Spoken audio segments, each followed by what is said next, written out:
চাদরটা দিয়ে দিল, বললো কাজ করবো তো এখন আর লাগবে না। আসলে কাজ করলে না ঠান্ডাটা লাগে না। আর আমার হাতে এরকম দেখতে পাচ্ছ ব্যাগ। তো তোমার দাদাভাই অনেক কিছু তুলে দিয়েছে, বেগুন, উচ্ছে, যেহেতু বাড়িতে রান্নার কিছু নেই বলে। তো বন্ধুরা, গুড মর্নিং। তোমরা সবাই কেমন আছো? আমি তো খুব ভালো আছি। আর দেখো সকাল সকাল চলে এসেছি। কোথায় এসেছি জানো?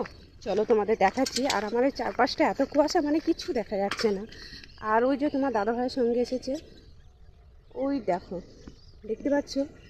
তো আমরা মাঠে এসেছি। তো মাঠে কী জন্য এসেছি তোমাদের দেখাবো, তোমরা দেখতে পাবে। তোমার দাদাভাই যে সাইকেল রাখলো, তো আগে দেখো। তো এই দেখো, দেখতে পাচ্ছ এই জমিটা হয়তো চষেছে কিছু দেবে বলে, কোনো সবজি ফসল লাগাবে। আর এই দেখো তোমার দাদাভাই দাঁড়িয়ে আছে। আর চারপাশটা দেখো। চলো চলো চলো চলো, সর্ষের জমিতে ঘুরে আসবো, তাড়াতাড়ি এসো। তো চলো আমরা যাচ্ছি।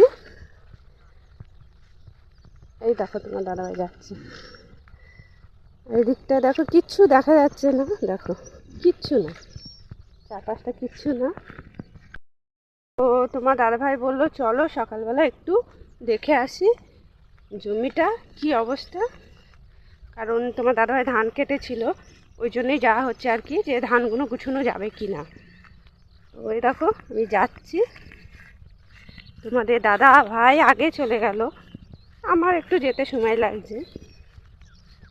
তো যাই হোক, ধানগুলো সেই কেটেছিল সেগুলো গুছাবে, তারপর আবার ধান মেশিনে দেবে। এই যে জমি থেকে বাড়ি যাচ্ছি, তোমার দাদাভাই সাইকেল চালাতে, দেখো। হাই করে দেখো। হাই। তো সাইকেলে বসে আছি, অনেকক্ষণই এসেছি, এবার বাড়ি যাব। আর তোমার দাদাভাই এখান থেকেই কাজে যাবে। আজকে বলতে আজকে আলু বসানো হবে। পাড়ারই এক কাকার আলু বসাবে, আমাকে বলেছে আলু বসিয়ে দিতে। সেটা পরে আমি শেয়ার করবো কীভাবে আলু বসাতে নাই। বন্ধুরা, এই যে বাড়ি যাচ্ছি। আর দেখো তোমার দাদাভাই আমাকে চাদরটা দিয়ে দিল, বললো কাজ করবো তো এখন আর লাগবে না।